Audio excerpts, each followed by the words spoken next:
it this second. Yeah, okay. We're live right now. Hey guys, welcome back to another episode of the Typical Skeptic podcast. I got my good friend Brandy, aka Mosaic. You guys probably met her in the chat. Her name's Mosaic in the chat, and she is going to be doing Galactic Astrology tonight. She's going to be going over my chart, actually. And she's got her own YouTube channel. It's called Our Galactic Story. And It's yeah, actually she's just I'm waking up. excited for this. And yeah, Brandy, how's it going? Hi. Oh, I'm sorry, Hi. sorry, just waking up. Sorry, just waking up. Yeah, Yeah. that's okay. No worries.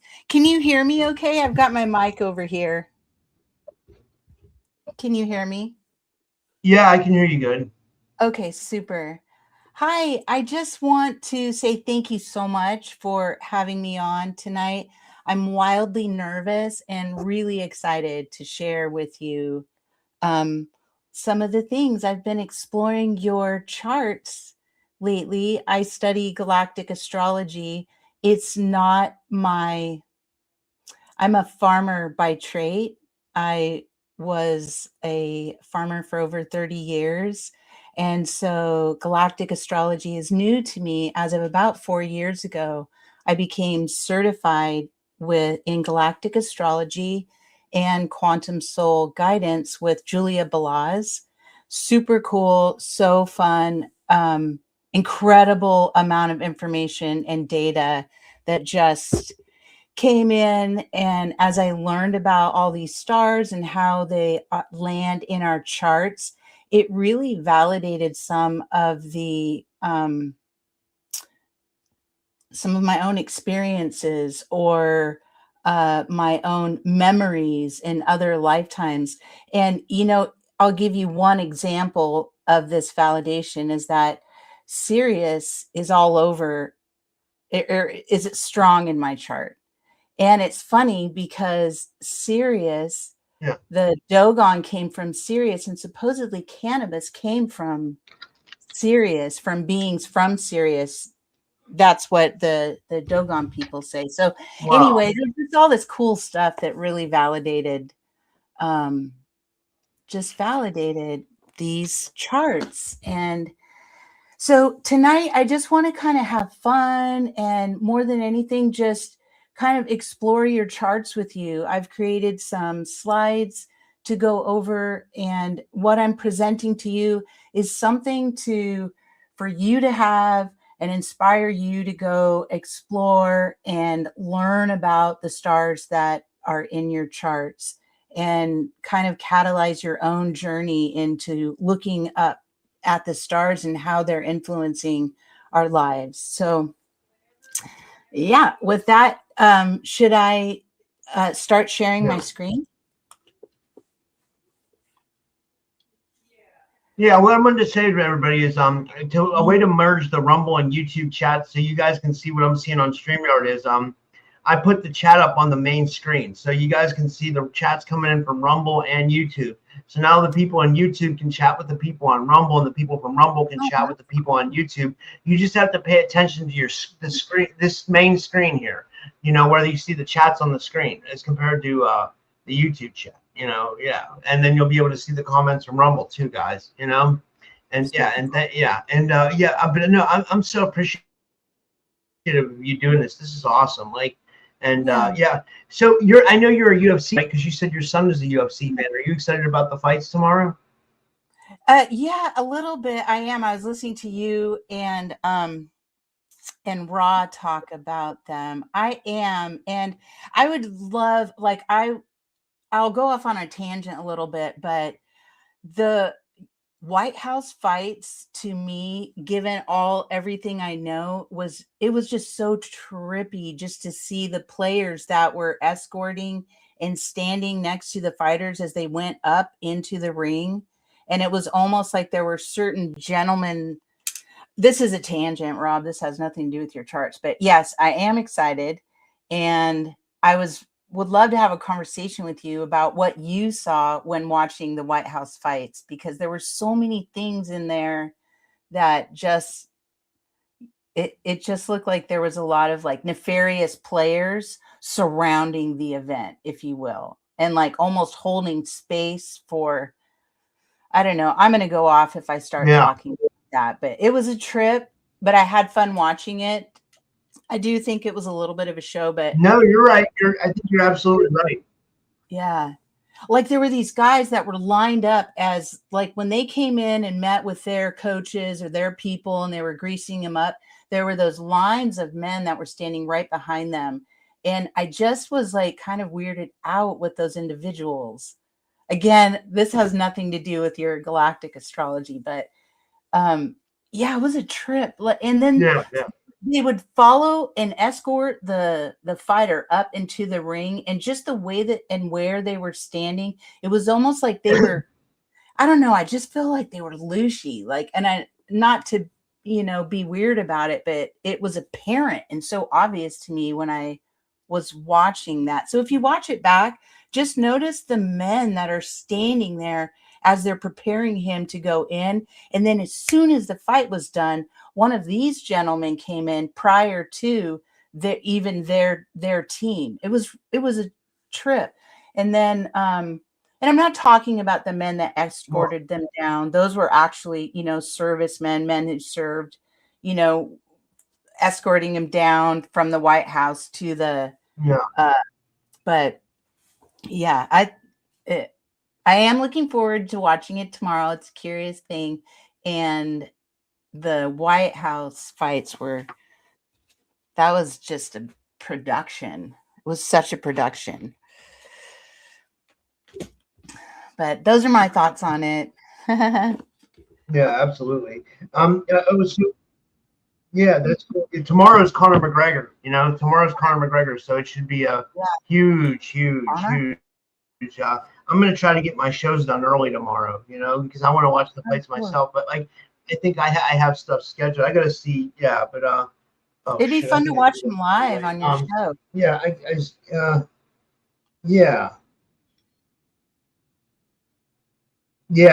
yeah. I think me and Rob Costello might be doing a We can't show the fights because that the copyright and stuff, but we can do a fight companion where we talk about the fights and people follow along. We might do something like that tomorrow night. That would be fun. That would be fun. I'm not sure. You should. You know what I'm gonna do? I'm gonna log in from my phone so we don't have a lag. I feel bad. I don't want to mess this up, and I want this to go well. So I'm gonna log in from my phone, and then we'll do it. But you can go ahead and share your screen. I'm just logging on from my phone, and then we'll get started. Here we go. Okay. Here we go. So I haven't used StreamYard in a while. Where am I hitting to share my screen? It should be the plus button in the middle. You hit share, then share screen, share again, and then it should say allow, and then the plus button, you said? Oh, got it. Yeah.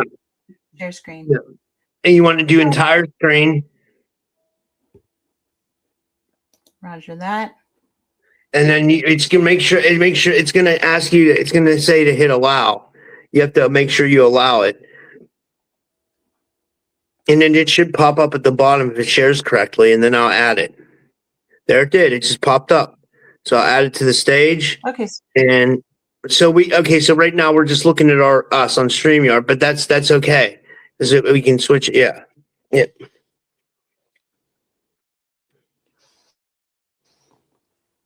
Okay, I have my can you see this? Yeah, absolutely.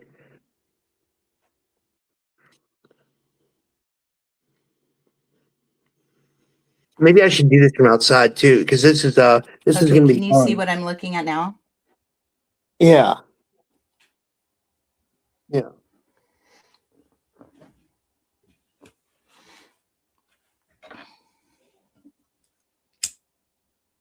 Rob, I can't hear you right now at all. I'm right here. I'm gonna get my greenery and go outside. I'm gonna go outside and get some air tonight, and I'm putting on my water shoes because it rained a little bit, and then I'm gonna get some greenery and go outside and partake in some festivities while we do this. I think it'll be So you fun. can hear me good, as you Absolutely, I should. can hear you good. Yeah, As yeah. super. So right now I'm just kind of opening the space. I'm lighting some sage and a candle. And I've got some water with salt here. Now, what we're going to do is just go through Brandy's brain. I have a very interesting way of looking at your charts, and I'm really going to present this to you as if you know nothing about astrology. So it's a lot of data. It's a lot of information. Just bear with me. If you're ever overwhelmed at any given point, please just let me know, and we can wrap it up and do a little bit, do part now, part later. But I'm excited to share. So let's get into it. So Rob allowed me to look at his charts. And where I get his chart data from is galacticastrochart.com. Any of you can go to this website, galacticastrochart.com, and you will get everything here that I'm looking at on my screen. So there's his traditional natal chart. This is a galactic natal. There's all of his chart placements, his conjunct and opposite constellations. I'm moving through this quick. I just wanted you to have an idea of where I'm pulling all of this data. And then there's a chart that's several pages long, and it gives exact details and exact aspects that he has in his chart. Now, so that is going to come at you, Rob. I just wanted you to see where I was getting all of this data and all of this information. So right now I want to just kind of we're going to baby step into the astrology world, because when I first started, I knew that I was Cancer, I'm a Cancer, but I didn't realize the layers that astrology brings. And so again, so grateful to take this class. And so I want to explain exactly what your natal chart is quickly. So if someone were to hand you a natal chart, this is what you're going to see. And when I first received this, I didn't have any idea what this was. I have no idea. But what it is basically a snapshot of the night sky at the very moment that you were born. And there's three main things that you will find on your natal chart: the planets, houses, and zodiac. The zodiac around the outside are what we call our signs. The planets, which are in the inner part of your natal chart, they're actually kind of like the what. And some people say it's like the actor in a play. It's the part of your personality. And so when we talk about, oh, I'm a Cancer, we're only talking about the sun, my sun, and not this chart specifically, but typically when people say what sign they are, they're only talking about the zodiac that their sun is in. And as you can see here, I'm looking at, there's at least 10 different points on your chart, and at 9 luminaries that we can look at when we're talking about what sign we are. So again, the planets are what part of your personality are we talking about? And around the outside of your chart are going to be the zodiac. All of you are familiar. So if we're talking about the planet is in Cancer, this is really how I identify. And if I'm in Cancer, I'm nurturing, I'm a mom. I've got a lot of my planets are actually in Cancer.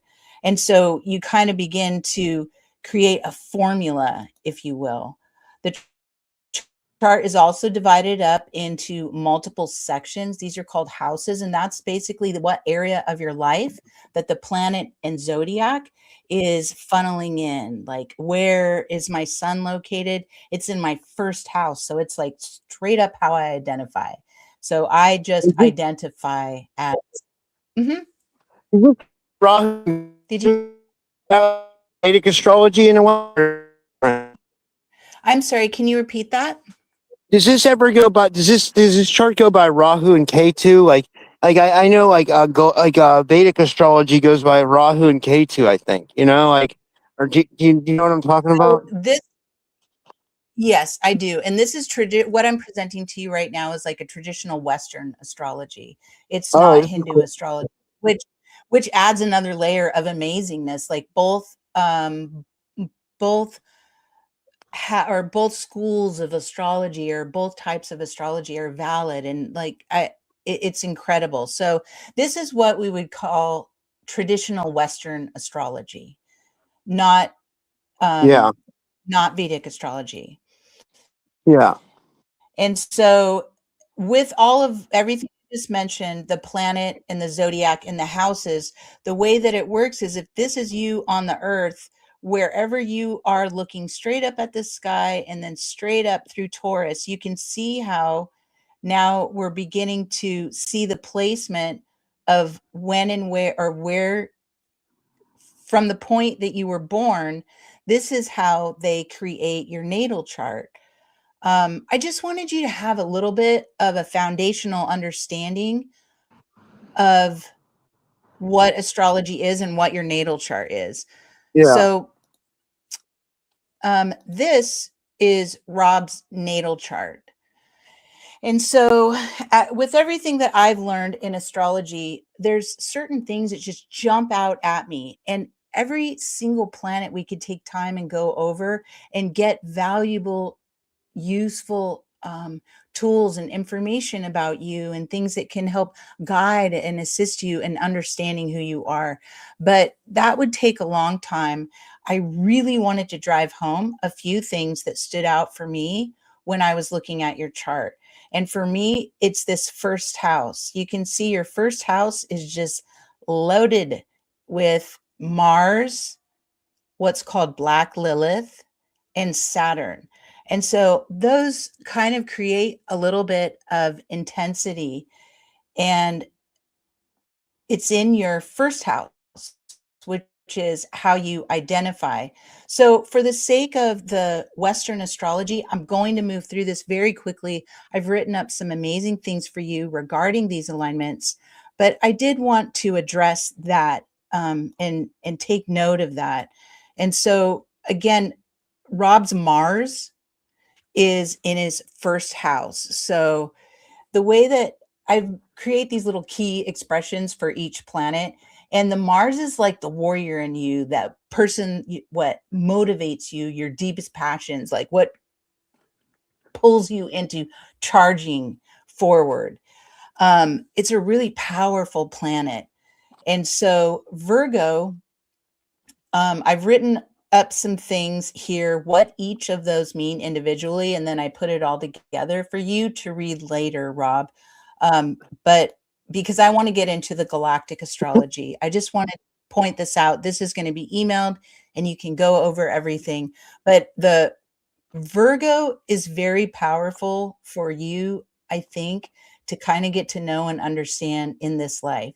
And I've really begun to process astrology a little different, or I don't know if it's different. I'm sure there's other people that, but I just have these interesting way of sensing into different signs and different things. And the Virgo, so many people say that they're like judgmental, critical, wanting things right and wanting things the way that they want them. And the beautiful thing that I see when I think of Virgo is that the Virgo is represented by the Virgin. And in the Virgin's very body is this innate sense of, oh, hi, puppy. It's just this, oh, hi, puppy. Dogs don't crazy. Yeah, hi, doggy. Is like, in your bones what is right, and it is like pure and righteousness, and it's inside of you. Like this is how I see Virgos. Like they're so passionate, and they're just because in their very body they understand and know and can discern good or bad for them. And Yeah. so it's just a different way of relating to Virgo qualities. Oftentimes, if there is like, like judgment for what's on the outside, it usually stems from something being imbalanced in your own body or in their own body. That's how I feel about Virgo. And so, Your Mars is in Virgo. I'm not going to go too deep on there because we have a lot of material to cover. Another placement that you have in your first house, which lends itself to how you identify. It's like if you can think of the first time you come into the world, it's like, who am I? That's the first house. Before you even take note of what objects are around you, like you're first figuring out who am I. So again, this is the first house. There's a placement there called Black Moon Lilith. And I created this little diagram here. I wanted you to understand what it was. Black Moon Lilith represents not an actual luminary, but it's speaking to the route that the moon is making around the planet when the moon is at its furthest location from the earth. And so again, I feel things in a certain way. You know that like longing that you have, like like when you are missing something or you have heartache or you're like feeling really intense and longing. That is Yeah, that that's happens. yeah, and it so Black Moon Lilith being so far from the earth, it's like that sensation is what Black Moon Lilith represents in your chart. It's speaking to the like the your private insecurities, the things that make you feel that way. And you likely don't share those things. Those are things that only you know about. And it's like your wounded inner, something that wounded you inside that would give you that feeling. And it's not something that people on the outside are going to take note of or realize or know unless you open up to them. So the Black Moon Lilith there in your first house shows me that there may be something like tragic or something internal or something.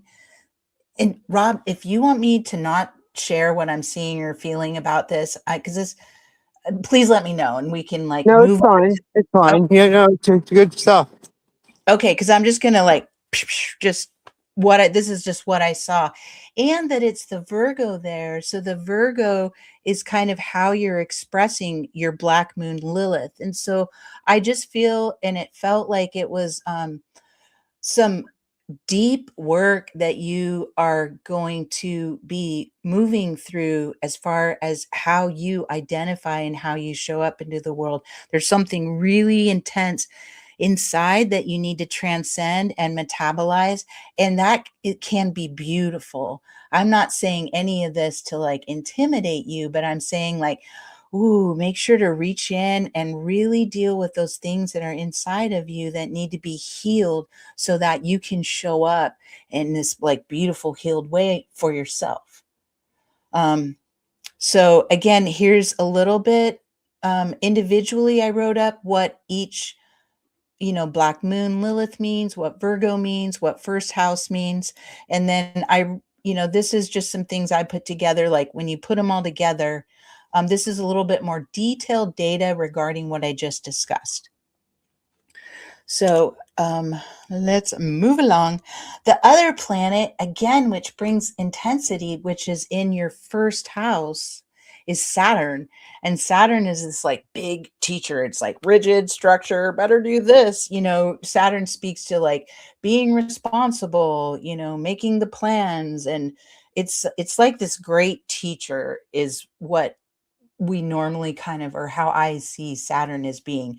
And so Saturn is going to be playing lesson to you. And if you didn't pick it up, it's going to play it again. And if you didn't pick it up, it's going to play it again. Saturn's just going to roll you through the lessons or illuminate where you need to learn from. And then once you catch on and once those lessons are learned, it's easy sailing. And so again, here's some information. Wait, I gotta ask you something about that. Do you think the reason why my life's been like hard up to this point is because like there's a lesson that I'm not learning it's not letting me like get up to like if like we were in a game like level up to the next level?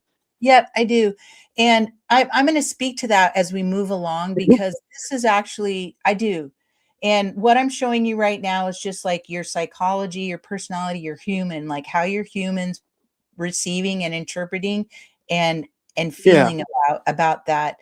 There's some very, very powerful galactic placements in your chart that are going to move you right along through this. You have so much support. Like it makes me feel a little teary-eyed when I saw your chart. And let's move through this. And so, yes, I do think that.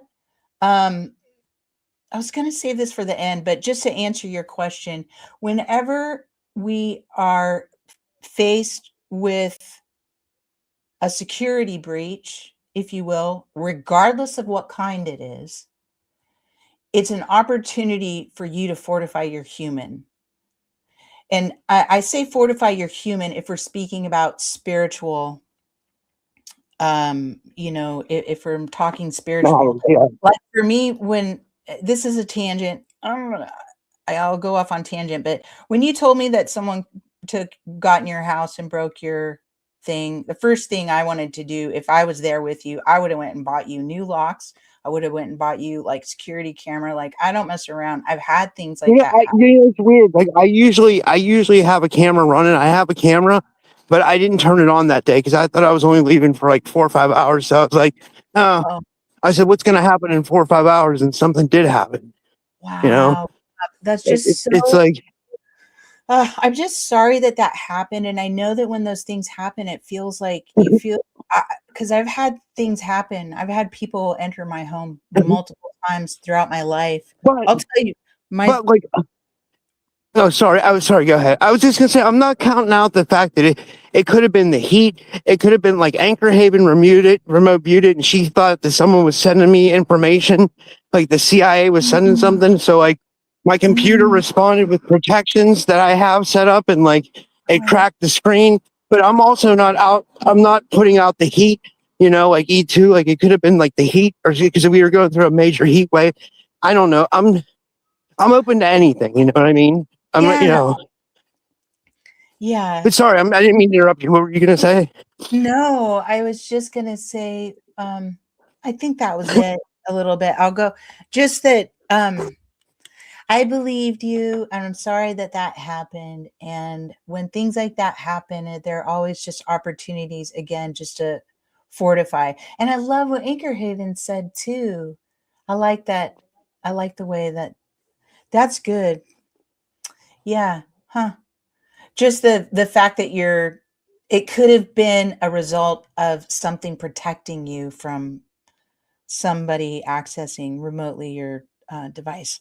But yay, Anchor Heaven. Good. That was good. Okay, so right now we're going to move into the Galactic Astrology. I know that I kind of whizzed through there, but those three together in your first house I saw as being like fundamentally important as we move forward, because what we're going to see moving forward is going to reflect back on that. And if you haven't already like moved through the things that you need to move through, this is going to empower you to do so. So I think,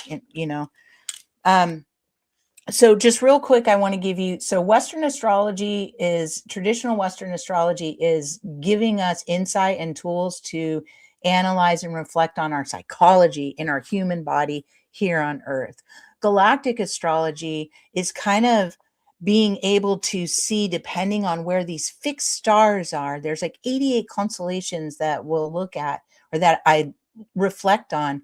And depending on how your planets are not only pointing back to you, but from where you are through the planet, whatever fixed star is pointing to, it begins to kind of like give us a blueprint for our multidimensional body. And it can point to where you may have been or you have support for. And so it's just kind of like lifting us out of our humanness and not just the psychology, but now we're getting into this, like tapping into the multidimensional places that we may have traveled to or that we are actively working on. It's just kind of like lifting us into a new place, if you will. Yeah. And so the where this is showing up on your natal chart is, we discussed the inner wheel in the first part of this. All of these stars here, Rob, are the fixed stars that you have conjunct alignments to. Now, we can look at a lot of different aspects, conjunct, opposite, squares. Those are where we're getting a little tension. There's something there that needs to be resolved. But I just wanted to focus on your conjunct alignments because they were so powerful. And so the stars that we're going to talk about today, oops, let's get rid of that. That was my little, the stars that we're going to talk about today are your, here on this chart, every single circle here is what I want to talk to you about. And you have some very, very, very powerful alignments to these stars. And again, these are conjunct alignments. And what that means is there is a direct and straight stream of consciousness line from you through the planet that it is aligned to and up to the fixed star. So it's almost like if you, the way that I see our energy fields and the cosmos, it seems like everything is toroidal in nature.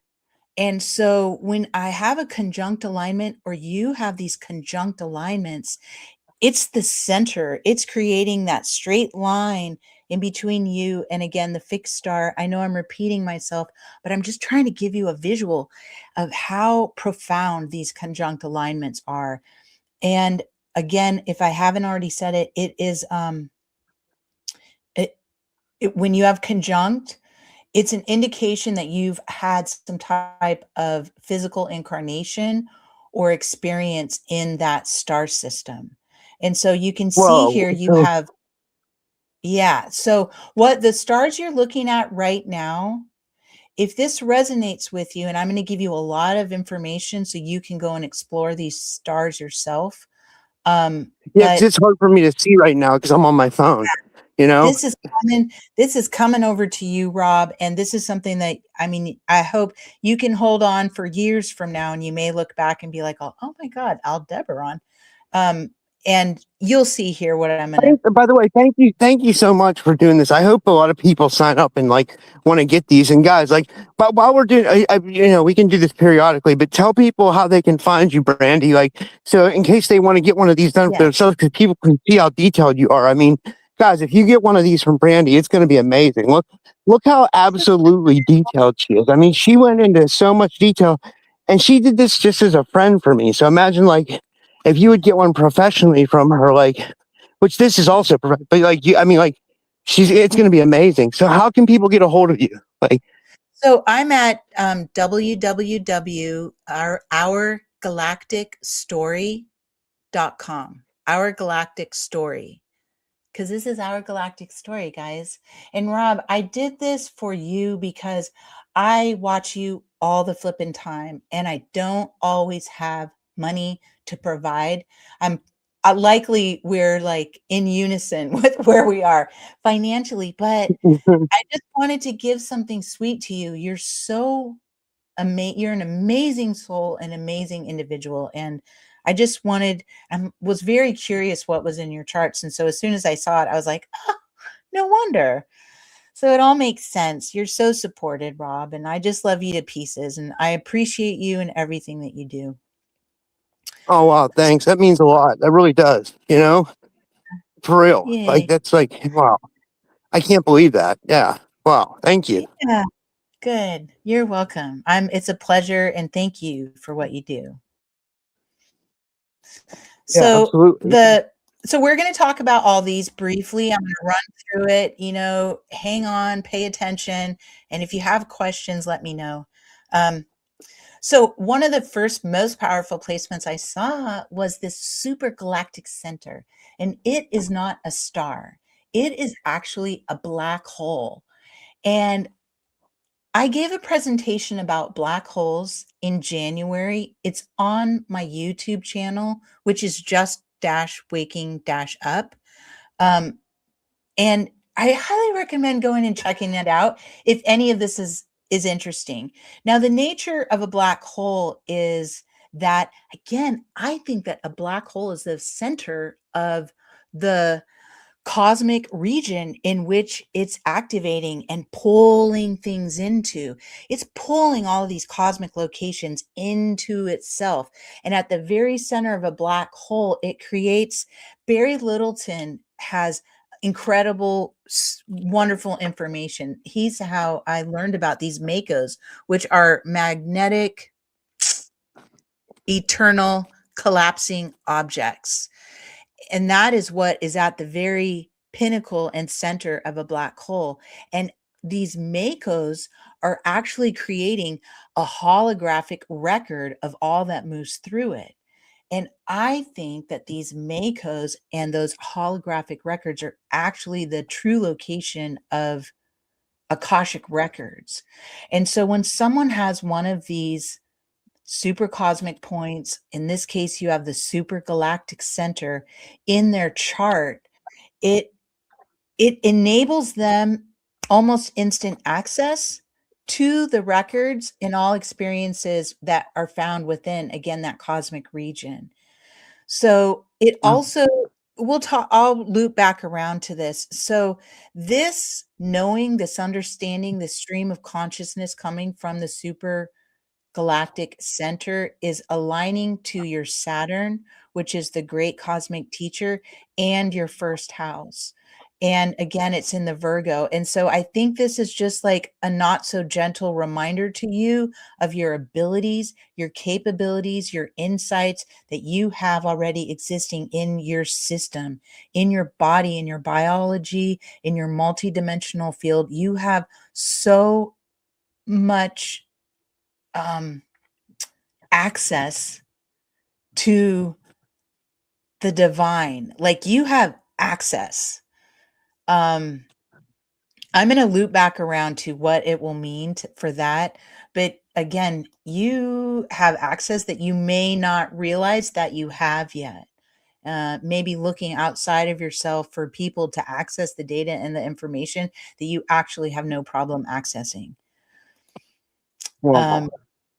Okay, so these cosmic access points, they're also known as supracosmic points, but I call them cosmic access points because you can access so much when you have these in your chart. And again, here's a little info packet for you to study when you want, when you go home, or sorry, that sounds stupid, but when I send it over to you. So again, this is the super galactic center, and it is located up in the Virgo cluster, not necessarily there, but it's in that region if you were to look up. And at the center of our galaxy is the galactic center. And it has, I think it's 10 trillion stars in our galaxy, but the super galactic center is pulling 30 galaxies towards it.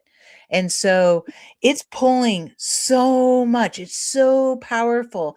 And actually, all these galaxies are on this cool little cruise towards Laniakea and or Shapley Attractor. But on our way to journey to that part of the universe, all these galaxies, the super cosmic or the super galactic center is kind of tugging at us and almost pulling us off course.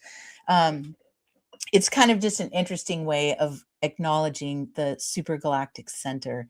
But all of these cosmic bodies are moving.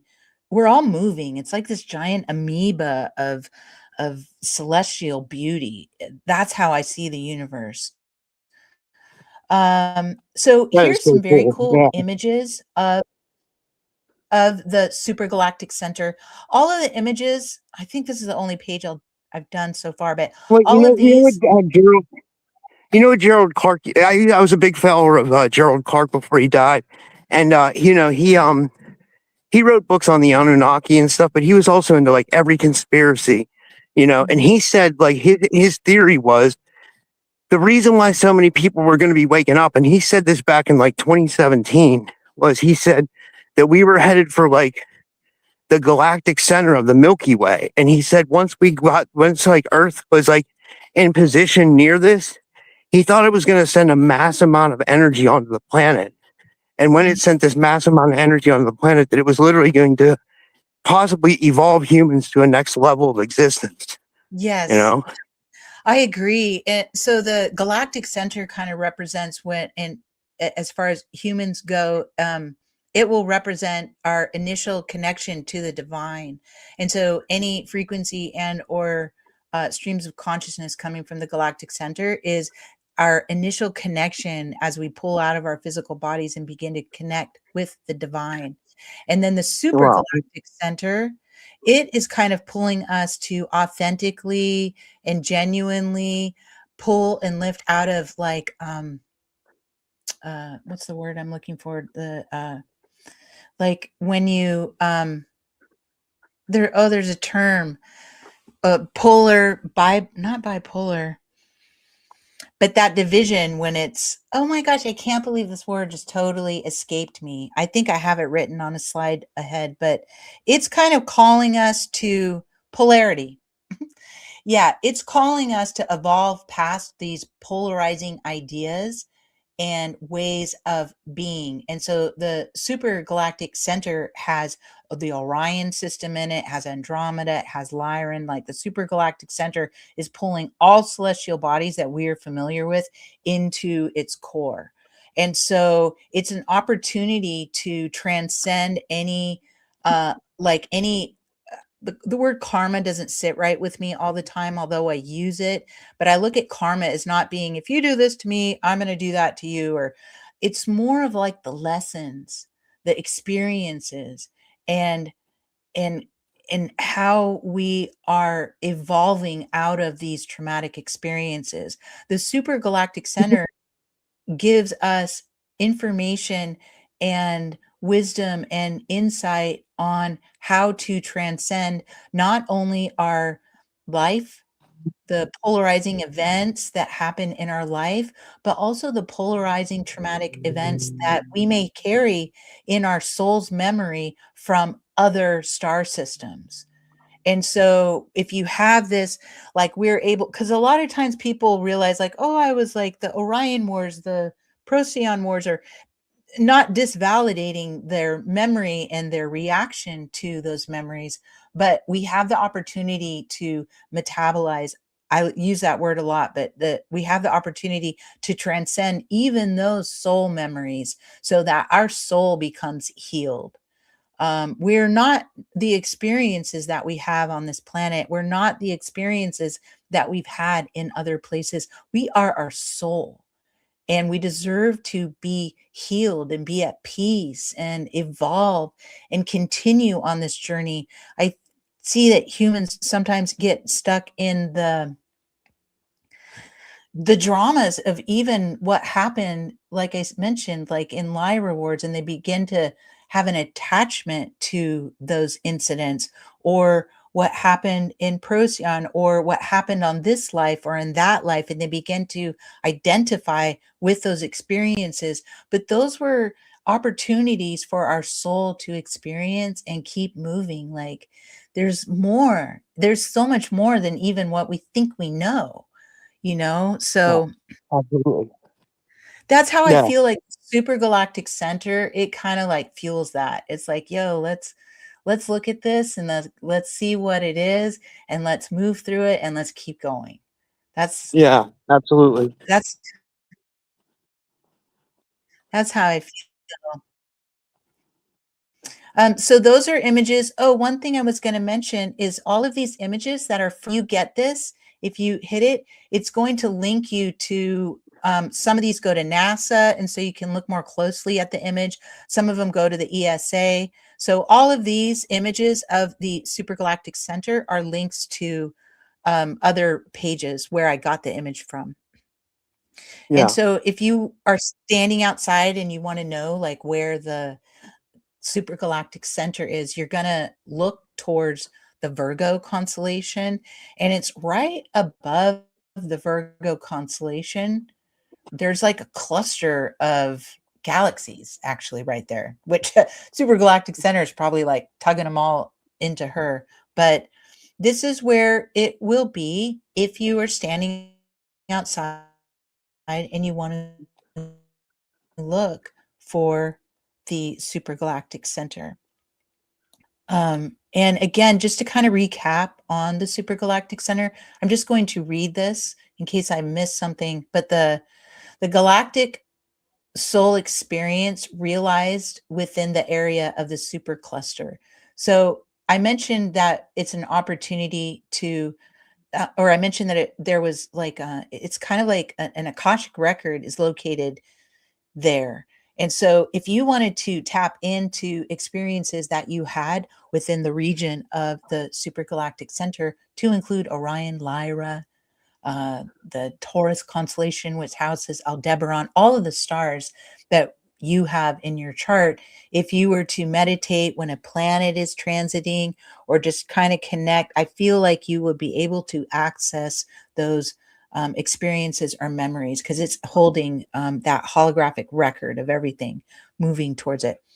And I mentioned polarity, but polarity is always has to do with almost like some type of relationship, how we relate to other people, how religions relate to one another, how cultures relate to one another.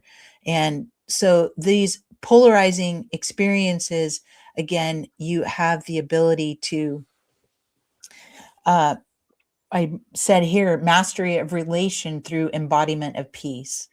So I use the word metabolize, but you have the ability just to kind of find peace and center yourself in all of the relations that you have on this planet and within the cosmos. It's an opportunity to transcend and calibrate that. These black holes are also, I feel them like they're calibration. Like if we're, and it's going, if I will say that if you do work with these black holes in meditation or focus or whatever, it's not, there's no bullshit.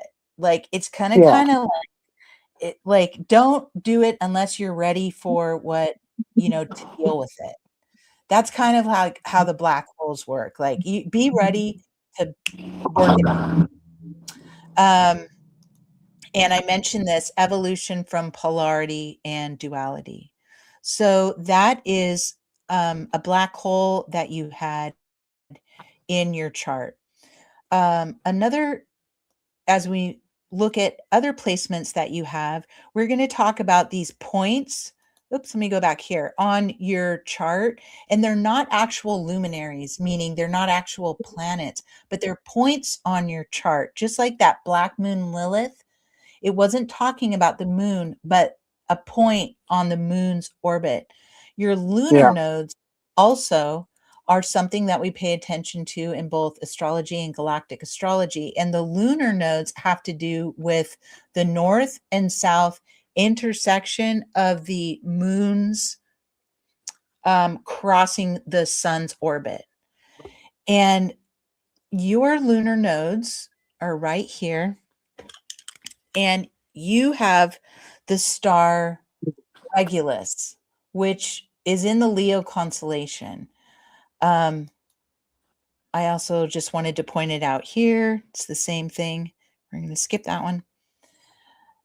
And so your lunar nodes are a tell on your past life experiences and how you show up in your human form, in your life here and now, and how those past life experiences are directing you on your future and how you're relating to those past life experiences. So, who was it? You had a really cool guy, I forget his name. I feel like it starts with an A, but he did your charts like a week or two ago and he was talking about this. So I won't go into too much detail because he did a wonderful job. He was speaking to you about how because your south node was in Pisces and the sixth house, it likely was a tell that you had some type of servitude regarding like your spiritual obedience, like you are familiar with spiritual obedience or That was Mario Maharas. I'm gonna try to have him on soon, like next week. oh, Yeah. Mario, that's who it is. I really like him. I liked what he had to say very much. Yeah, I like him too. He's really cool. He is. Yeah. He's really cool. Yeah, he was cool. And so this is just kind of reiterating what he talked about. And so I'm going to move on to the next slide because what I want to bring to your attention is that you have the star Regulus here on your north and south nodes. And so it kind of indicated to me that you likely have absolutely been within this star system. And so the cool thing about Regulus is that it is what's called a royal star. And there's 4 royal stars in the sky, and they're also known as the watchers of the sky. The celestial heavens are divided into 4 parts, and we've got Regulus, Antares, Fomalhaut, and Aldebaran. They're also known as angelic stars because each of these stars is associated with a specific angel. And you have 3 of these royal stars showing up as conjuncts, which are very strong alignments in your charts. And you have Michael, which is Aldebaran, Uriel, which is Antares, and Raphael, which is associated with Regulus. And so Regulus is one of these super cool royal stars, and it is located in the heart of the Leo constellation. So it's like the heart of the lion. I want you just to take note, bing, we've got a lion here. You're in the Leo constellation. Whoa. So just that's one time that you've got a kind of like this feline energy coming through here. Raphael is associated with Regulus, and Raphael is also associated with the color green.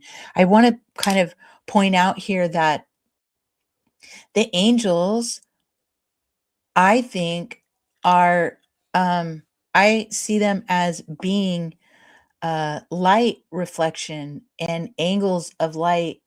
I think they're light, and it feels like, when light takes a bend and you're looking at a prism and it like takes a bend, it almost feels like this sentient light is taking a bend and heading back to Earth. Like, oh, boom, we need to like go deal with Earth right now.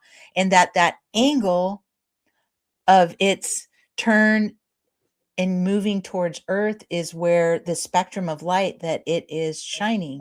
And so again, Raphael, that's how I see angels. I almost see them as not necessarily being physical. I know that there are stories of them becoming physical, like the fallen angels, and I know that they likely can project themselves in a physical way. But I think that the highest and highest of angels, I think that they're light. I think that they're sentient light, and that the colors that are associated with them is it's like it has to do with the spectrum of light that they're reflecting back on us. And Raphael, the green is actually a healing color. I studied pranic healing for a while, and green is healing, and green fixes wounds. There's other colors you can use to fix wounds, but if I were working on healing someone, I would always use like a beautiful light limey green, and it's very, very, very healing. And so if you ever work with color or ever work with pay attention to those things, colors like green would be a really good color for you. So Raphael, again, he's a master of all of the herbs and the earthly the medicine found on earth. He is a healing angel. I won't read that verbatim. I want you to have fun with this later. But here's some really beautiful images of the Leo constellation. And here also is some Earth mythology revolving around the Leo constellation.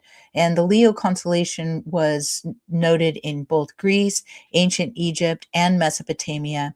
I'll let you read through that later. The next area that you have these angelic stars aligning to are what's called medium coli and imum coli, your midheaven and your descendant, and they represent the very top part of the sky that when you were born, and the descendant is the very bottom of the sky when you were born.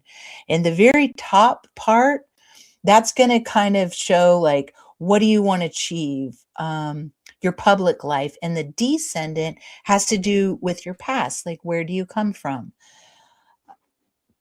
In this case, if I'm looking at your chart, you've got this Taurus constellation aligning with your midheaven, and you have the Antares star from the Scorpius constellation in your descendant. Let's jump that. And so just to talk a little bit about the midheaven, with midheaven in Gemini, you will have a very versatile, and I wrote this, so this isn't AI. I wrote this. With midheaven in Gemini, you will have a very versatile, curious, unique way of processing data. Your drive for discerning data will lead to networking, teaching, and exchanging information as a profession. Because you are a multidimensional thinker, your ability to perceive many diverse fields of, or you have an ability to perceive many diverse fields of reality. And this has to do with Gemini. Gemini kind of rules over our processing and our thinking and our communication. So I thought it was really cool that you have this alignment to midheaven, the 10th house. That's the area of life that is your actual career. That is kind of like your legacy. That is, and the fact that you had Gemini, this like talking, thinking zodiac, expressing how you're processing. I just thought it was interesting how you're doing Typical Skeptic podcast. And it just shows right there, like in this particular alignment, without even looking at Aldebaran or any of these fixed stars, just that trio, that Gemini is in your 10th house and aligned with the midheaven. That is a clear indicator that your profession revolves around communication. I'll read a little bit more of this. There may be challenge there. Sometimes like Gemini get a little scattered if they're not grounded and focused. There may be challenges of scattered thoughts or constant over analyzing, and this may get in the way of taking needed action for action forward towards your goals. But you can dissolve this difficulty with breath, meditation, and leaning into the galactic alignments below. Breathe consciousness into your communication. That's my advice right there. With this particular alignment, use your breath and breathe consciousness into all that you do and everything, every episode, every word, every thought. Breathe and bring in your higher self. Breathe in your true consciousness. Run that before you run anything through your mind. Like run things through your consciousness. Your voice is meant to enlighten humanity. You are a bridge. Your natural curiosity will open the minds of your listeners. Your soul is directing your curiosity towards evolutionary purpose. Your processing and communication can guide those around you to see things in a new way. And I just want to say here that Aldebaran is one of the royal stars again, and it is the Archangel Michael. And so I always say Michael, but it feels like Michael is with you on this journey, Rob, and guiding you and protecting you. And you may feel like sometimes you don't feel like you're protected, but I really do beg to differ because you have got these angels coming in hot and they are with you and they're on it. Any time you need assistance or guidance, they're there. And trust me when I say, if you reach out a conscious thought or prayer for help or guidance or protection, they will be there with you. You know, always use certain words in there for my highest good, you know, so that you know that you're connecting with the pure source of the angel or the beings from these other star systems you have. I highly recommend engaging in connection with these beings, and especially Archangel Michael, because it's right there in Gemini and it's right there in the 10th house. Like he's there. So Aldebaran, and I can sense that, like, it just, I have a strong connection with Michael as well. Um, And I just feel that. And so if that resonates with you, Eye of the Bull. And as I mentioned, it's associated with Michael. Michael is the protector of humanity. He is not afraid to pick up arms. And I'm told that he's running the show. Like he's the, not leader, but he is the commander. May even be on here. What did I say? Commands the angelic armies against evil and the forces of darkness. Like he's kind of the top dog when it comes to angelic force against nefarious shitards. I'm sorry for cussing. Forgive me. Yeah, that's okay. This is wrong, but I always call them that because I'm just there are not so great forces out there, and you have the power to move through it. You have the power just to set them on their merry way. Like what you have inside of you is nothing compared to anything that may be bugging you. You're so powerful, Rob. And again, Michael is coming in with blue light, and blue light is always cooling, soothing, and protecting. Yeah. Well, Here's some more maps of Aldebaran for your study. Also, along with not only Aldebaran there, you also have these other stars. They're located in the face of the bull. I don't know what happened there, but you have all of these stars. There's one more up here that I forgot to put, but this is where they're located in the Taurus constellation. They're located in the V and on the face of the bull. okay. Something I found, I thought that you might, I don't know. This was just interesting. I had to put it in here. But I found this particular image was put onto a probe launched in 1972 headed towards Aldebaran. And this is it's on its way to Aldebaran. Although it no longer communicates with the Earth, it will reach Aldebaran in about 2 million years. Pioneer 10. And this, I think, is on some type of this particular plaque that is on this probe is a gold anodized aluminum plaque. And this is what's on there, depicting two figures and symbols to convey information about the spacecraft's origins to potential extraterrestrial finders. So I just thought that was kind of interesting. We've got a probe heading to Aldebaran. It's got this plaque on it. That's cool. That's really cool. Yeah, super cool. So just want to throw in some artist depictions of beings from Aldebaran. I know that you're already familiar with the was it the Valkyrie? No, not the Valkyrie. Valthor. Not Valthor. It was the women, the German women that were in communication with the beings from Aldebaran. The Vril Society. The Vril. Yeah. Yes. I didn't include that because I heard you talk about that before. So you're familiar with that story about Aldebaran. Yeah. And so here are some artist depictions again of beings from Aldebaran. There's a woman named Vashta.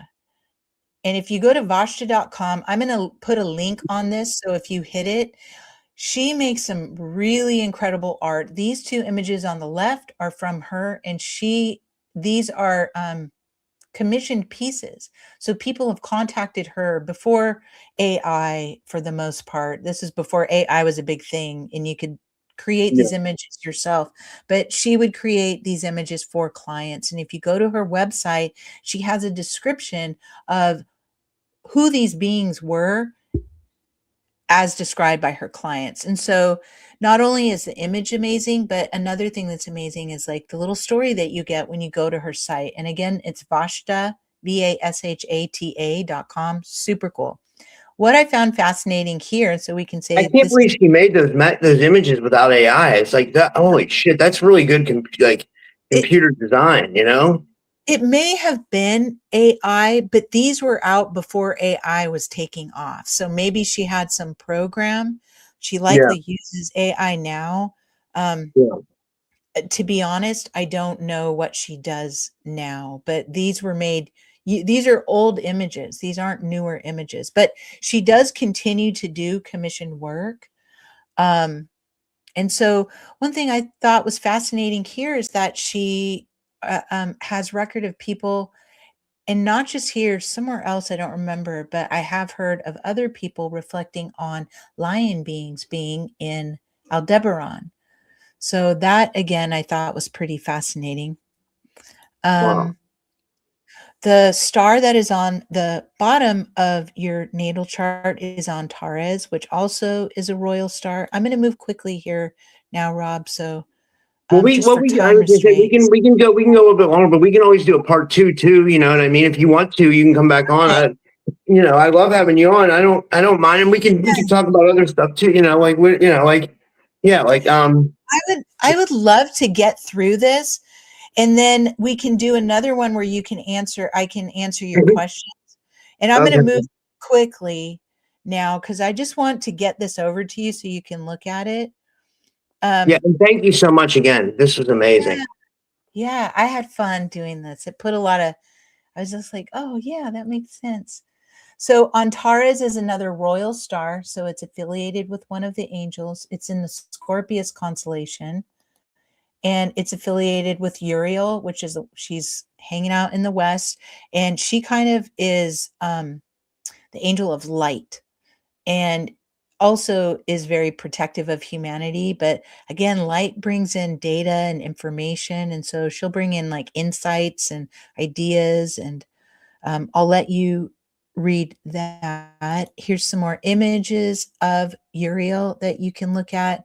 Uriel is coming in on the golden light direct from God's consciousness or source consciousness. More maps so that you can locate Antares.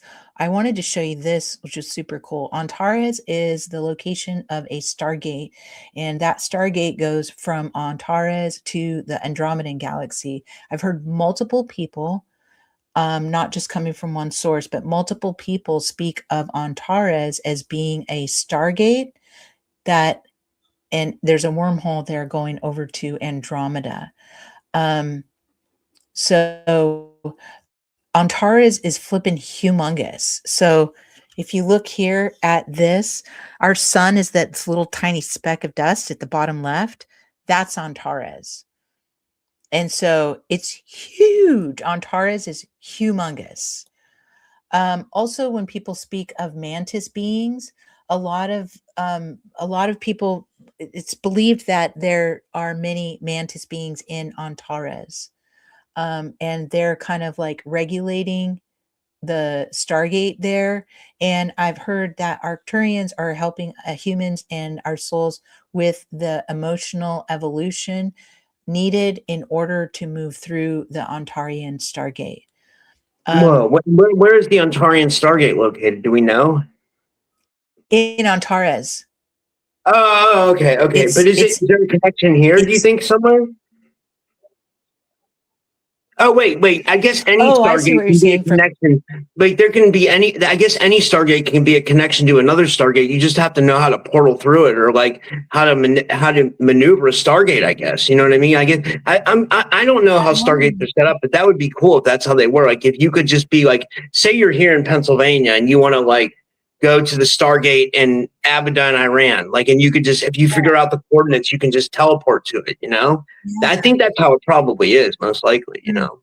So we can probably go to Aldebaran from any Stargate on the Earth. Yes. And because of the type of alignments that you have with these stars, like Rob, you specifically have a streamline, direct line to these places.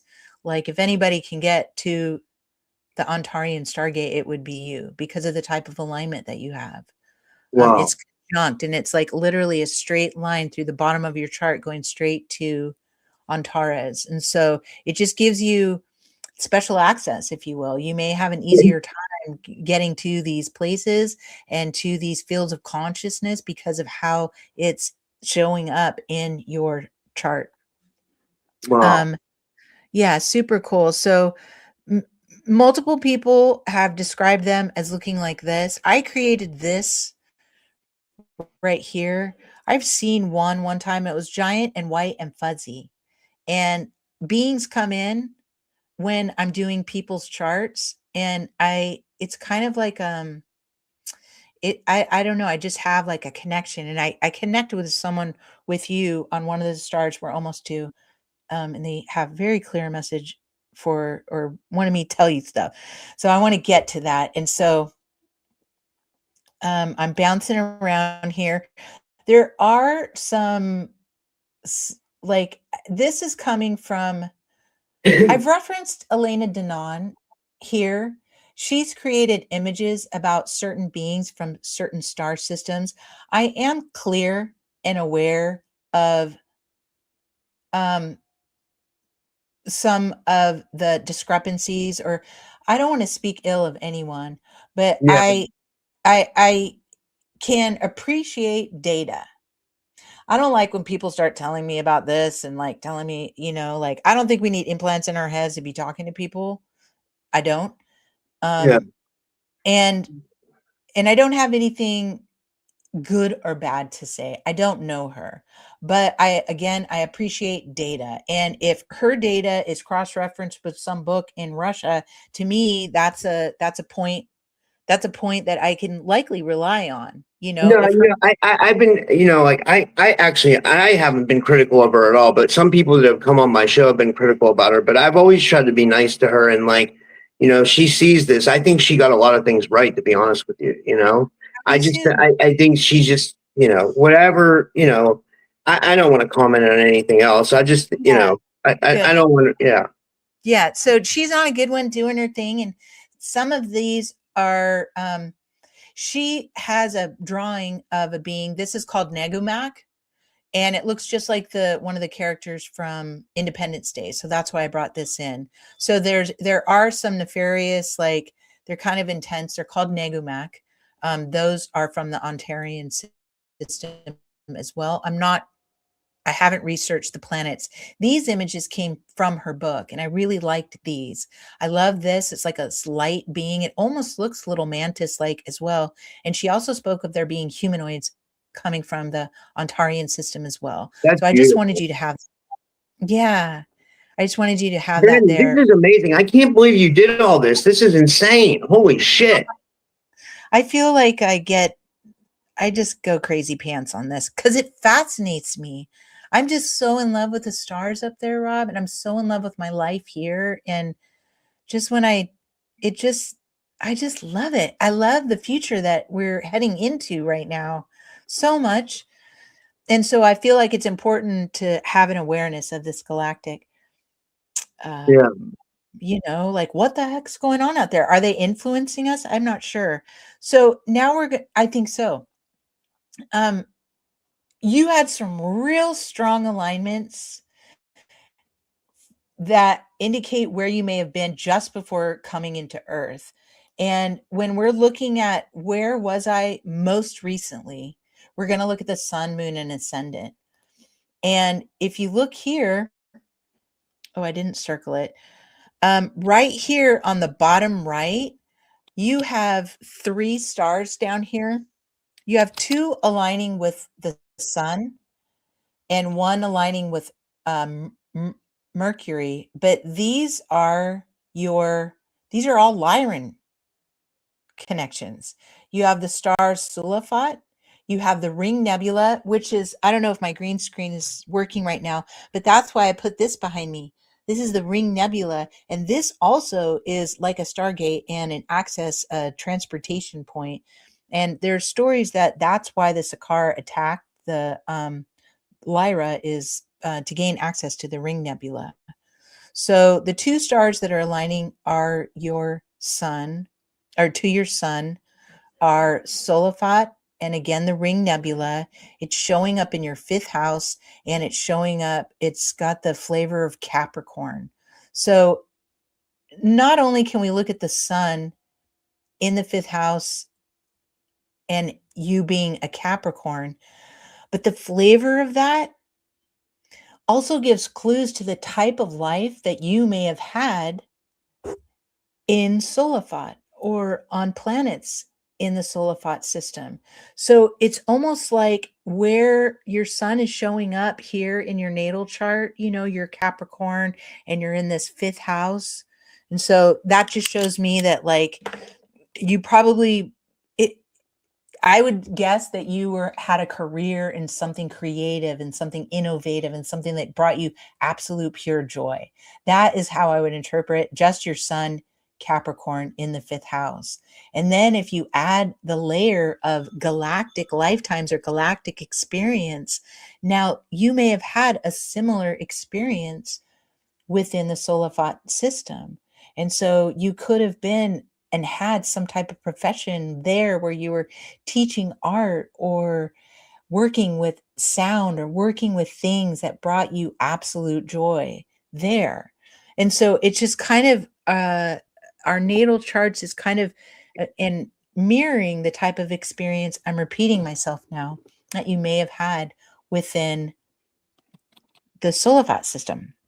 So you not only have those two Lyran connections, but you also have Vega showing up conjuncting Mercury, which I didn't write anything. I didn't have time yet to write anything there, but that shows me that how you think, how you communicate, and how you process things is you're processing likely through this like Lyran, this innate Lyran frequency and innate Lyran energy inside of you. A little bit about Vega is actually closer to Earth than it is the Lyran constellation, which is kind of cool. I didn't realize that, but it's true. It's like 25 light years away.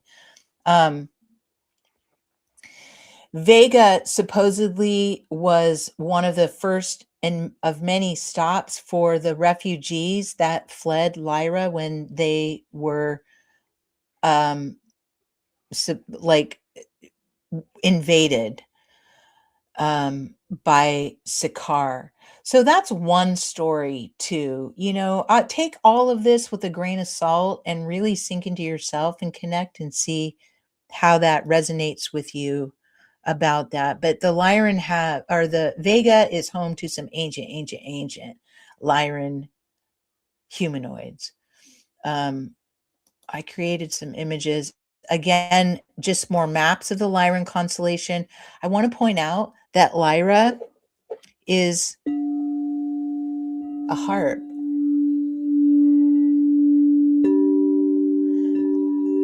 So I feel like sound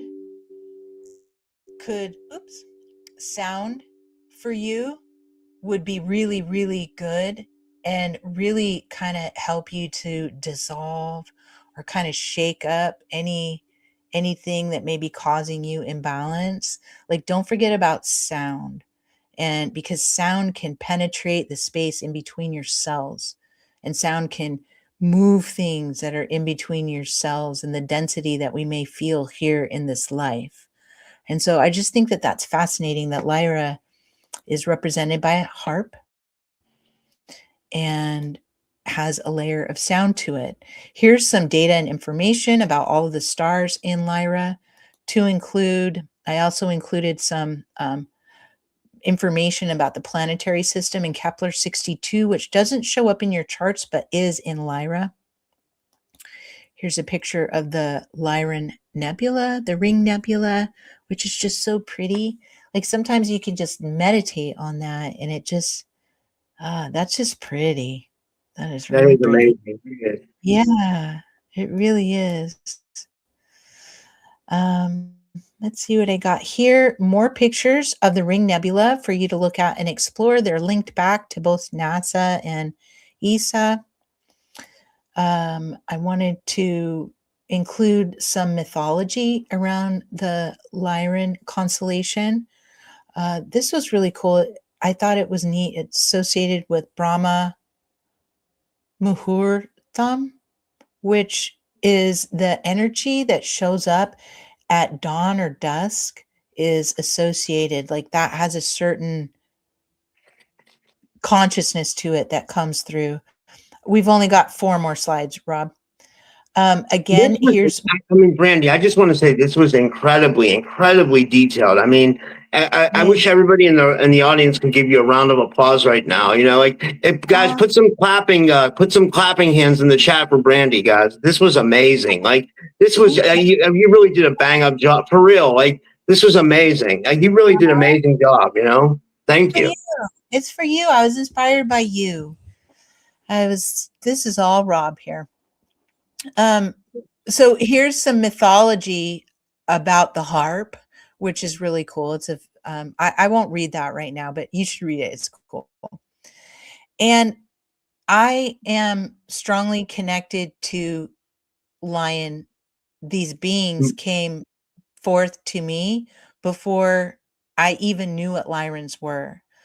And so I created, I need to put an OG on that, but I created this image, all of these, but the bottom ones are AI. So it's almost like they don't count, but these are the beings. I'm going to make this bigger. This being right here is what has been described many places. This is a real clear image on what they would look like coming from Lyra. They're humanoid in nature, less feline-y, more like avatar-y, if you will. I heard the Arcturians are also blue like that. Like aren't they? Or is it are the Arcturians and Andromedans blue, or like are they? Or is there a bunch of? I guess there's a bunch of different races on. Like there's like cat races on every planet and dog races and like all kinds of crazy. It's like Middle Earth or Asgard on every planet. It seems like I think that I agree. Yes, I think that there's there's probably thousands of species. We're just like getting these bite-sized little tidbits on what we. But you know what, Brandy? Also, I think that's what it was like here at one point. I think we're being absolutely lied to about our history, and I think there was once a time where these beings like this, like different kinds of beings, like reptilians and cryptids, and all these beings we're seeing, like because like think about someone pointed this out the other day. Think about the Hindu gods. The Hindu gods are blue, right? Or some of them are blue. The different colors. Then you go to Egypt. Osiris was green. You know what I mean? And in the Christian religion, there's a dog-headed saint. There's there's literally a dog man saint. You know what I mean? So it makes me think that the past. I mean, I know that was all kind of unrelated stuff, but it all kind of points to like a different kind of past that like I think existed that like we're not being told about, or like and I think there were different civilizations that lived here at different times. Like and like I don't know. What Agreed. do you? Yes, sir. Yes, agreed. I agree with everything. I think that we have a huge history that is hidden from us. I agree with everything that you just said. And I think that we're going to find it like under the Vatican. I think we're going to find it in lost texts. I think that we've likely lost a lot of the physical records with the burning of Alexandria. And I know that there's other points and times in history where these monuments or megaliths or libraries or texts were destroyed. And so I think we lost a lot of that. All the more reason to really tap into our consciousness and get online as quickly as possible so that we have access to this data and information. Because not only have they hidden it from us, but they've also told us that we're stupid and that we're unable to perceive anything beyond what's right in front of us in this physical realm. And that is a huge lie. And I think that we will begin to have access as we learn how to access memories and discern what that looks like. And we're so caught up in not believing what, memories we have, or that our disbelief is getting in the way of our understanding of our true nature and our true history. And it's just program that we're running ourselves through. It's our minds, and all of this technology are creating blocks, putting little things, filters over our eyes. It's all everything right now. Like, I mean, nothing makes sense to me. Yeah. It makes me sad. Like I tell my mom and dad this all the time, and my kids, I talk about this. Like, I just want to go back to the land. I lived on 40 acres and slept outside every night for a long time on a trampoline, which is awesome. I'll tell you about that later. But my point is that nothing in the societal creation makes sense to me anymore, unless we're looking at traditional cultures and traditional societies. But like I Wait, I walked, didn't ask you this question real quick. I'm so curious. So you said you used to like sleep out on a trampoline. So were you like an avid star watcher, I guess? I was, but I didn't even realize I didn't know anything. All I knew is I knew exactly where Sirius was, and I knew exactly where Orion's belt was because I could see it almost every single night. It was Yeah. so cool. I highly recommend anybody who has a yard or property, like trampoline. There is nothing like sleeping on a trampoline. It's just so cool. Yeah, it was just beautiful. And there were times I was out there and a mountain lion walked under the trampoline. I had a bear brush up against. It was just, I got to tell you about that. Let me just Holy get shit. this.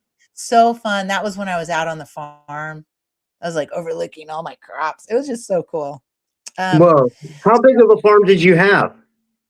I built it up. I was leasing the property and I built up the infrastructure to almost 15,000 square feet. I was like commercial, like in getting our commercial cannabis license for the property. So yeah, there was 50. I can tell you I had over 2,000, close to 2,400 plants at one given time on the property. Whoa, that's fucking crazy. That's It's crazy. amazing. That's a lot. 2,400? 2,400? That's a Mhm. lot of plants. Yeah, it was a lot. I'll show you pictures later. Like you'll see. I'm not exaggerating at So all. you had a commercial cannabis license. You were a legal weed farmer, basically. Yeah, and I had a delivery dispensary. Hmm. Wow, that is so Yeah, cool. I'm That gonna is put it so together. cool. So cool. So cool. So for me, when I saw that Sirius was in my charts, I was just like, whoa. Yeah. Just so it validated my passion. I love being in the dirt. I love it so much. And I love the cannabis plant. Like I'm in love with it. Like I just love everything about it. Like from baby to harvesting to I'll come on another time and show you pictures of everything if you want. It was just a beautiful time, and it was in the 90s too before even legalization. I wasn't growing at to that scale. Yeah. Um, but I did have some pretty big situations before it got legal, but No um shit. so yeah, I I think was doing I think we all played in those games, you know. I mean, but mine was a little different. Like, but I know what you mean. Like, fun. It was fun being a renegade, being a rebel. yeah. Um I mean, I got into some really close call. Yeah, I don't know, but I mean, yeah, not, yeah. Wow, but that's amazing. 2,400 plants is so much. Like, did you have someone helping you take care of it, or did you take care of it I all yourself? No, I did. I had one other person that was helping me with like the nuts and bolts. I hired one guy, and then when harvest came, I hired like a crew of people to come out and help with harvest and trimming. And it Yeah, was like they were camping out on the property for like couple months till yeah, like August, October through November, sometimes depending on what strain and all of yeah. that. But let me do these last two so I can just like can I go through these last couple slides?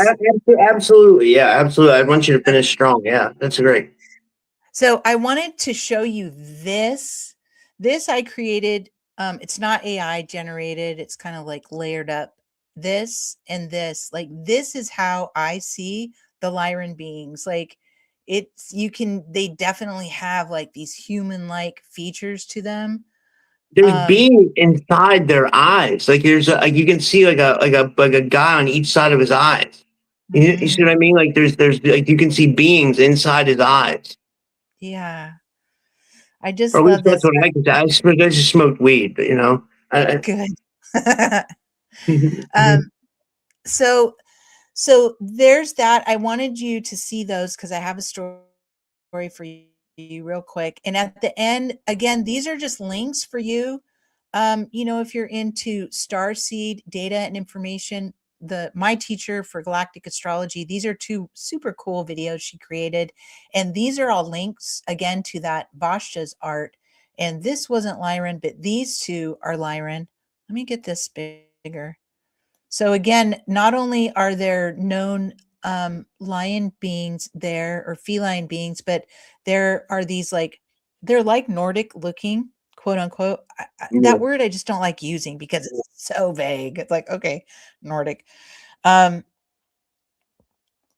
I just wanted you to see that. And those are links. These right here, resources for further Wait, study. those are And that interesting is the Nordics. They don't look like regular Nordics. Would you say those are Nordics on the top left there? Would you say like so they're a little bit more luminescent than Pagans. No, I was than human? yeah, I think these are these are like higher dimensional humanoids from the Vega constellation. I'm Yeah. told like this is kind of what some of them look like in Vega. Um lion-like, you can see the feline characteristics, but they're definitely humanoid. Yeah. So And there's these do lion like ones and there's human like ones. There's different beings on their planet, right? There's like just like how there's different things here, there's different things there. But there it's more like humanoid type things, like like yeah, like I see what you mean. Yeah. yeah. And I'm going to stop sharing now because that was the end, and I'm going to go back here. I just want to tell you a little story real quick. Um First of all, there's a gentleman, his name, he has a YouTube channel called Astral Irma. His name's Jake. Are you familiar with him? No, I'm not familiar. No. I'm going to send you his link. I wonder, like, he may be a very cool guest on your show. He's very cool. And he speaks about these Irma beings and their lion feline beings as well. And he has a different perspective on so much and speaks a little bit differently about the history of the Lyran constellation. Just really cool, really grounded and interesting perspective. I think I just heard him talk about that there's two planets in the around the Vega star called Avalon and Lyra. So those are two planets that he spoke of where the Irma are from, I'm pretty sure. Um, Well, so oftentimes when I do these, I'll ask for, something to come in, and I really try to look at things before I even look at the charts. I try to connect with anything that wants to connect with you or wants to make itself known. And so may I share with you something that came through? This will yeah. just take 5 minutes. Um, when I asked, and I was going to Lyra when I was meditating, and there was a very, very huge Lyran being that came in. He was big, and it was definitely male and older, um, not like adolescent, or because I've had connections with adolescent lion beings, and they act a little different. This guy was super stoic, super grounded, super mellow, peaceful, and badass. Like he had all of this just beautiful strength, calm strength. And can I tell you anything? And I'm not trying to lecture you. I'm just sharing with you exactly what he said. What's And that? the first thing he said is that the vaping, he said, I swear, I didn't even want to say this to you, but he said, I'm like, what should I said and or say? Is there anything that, and he said to be careful of the vaping, but he said it not as quite like that. He was like, stop, because there's certain technologies in there that are causing a disruption in your pure connection and your communication. And I don't, and I'm not trying to lecture you. Do what you want, have fun, like, just all of that. But it was like nanotech stuff could be in the just the vape pens. And I'm sorry, maybe I should have said that off camera. I'm not, because No, I am not trying to scold you or tell you what to do or anything, but that is not coming from me. Like, that was the first thing that he said.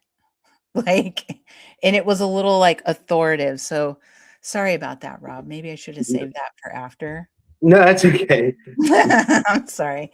But I will say that 100% they're right there with you at all times, and you kind of carry the same cadence, I think that's the word, the same energy that he had when I connected with him, this like beautiful, calm, peaceful strength. It's all up in your field. Like it is you. It's almost like when I connected with him, it's almost like he was showing me who you are, and reflecting back the person that you are and the energy that you carry, and you likely give other people in your life the same feelings and same sensations, and they probably look to you for this strength. And I wonder if you are aware of how strong and powerful that you are. And given that it was in your 5th house, I just want to point out that really focus on what brings you like super joy, Yeah. and brings you like what you have fun creating. And also because they're from the Lyran system, I was just thinking that, and you don't even need to do this out, like, but maybe dance, like move your body and like dance like a silly, like do whatever you want in your own house, but make sure to be engaged with sound and music, and let it move through you and like move your body. Yeah, that's a great idea. Yeah, like And I just want to tell you that like the vape thing, it wasn't like he was reprimanding you for the habit. It was more that he wanted to, like, he was literally speaking to like technology that yeah, is in those. yeah. Wow. But I smoke them too every once in a while, so I'm not trying to lecture you or anything. I mean, yeah, I have weed ones too. I have regular ones and I have weed ones. I mean, like I gotta try to quit. I gotta try to quit. For real. Yeah, take your time, do your thing. You got this, whatever it is. The main thing is just like have fun. I don't know. That's how I feel. Just like enjoy what you're doing, Rob. And you're doing a wonderful, wonderful job. And I'm so grateful that I get to hang out and tune in. And sometimes I'm just listening. Sometimes I'm like being in the chat. I enjoy the energy that you bring to the planet. And I hope that you enjoy your energy on this planet as well. Wow, thank you. Wow, this was amazing. Holy shit. Wow, I don't even know what to say, honestly. Yeah, don't say anything. Go play some music and do a jig. All right. Well, do you want to tell people how they can follow you and how to get a galactic chart? Or do you do them for people? Or would you do like you want to do it for like what I mean? Yeah, I do. And if you go to my website, I was going to say, because some of these things I have, they're a little pricey on there.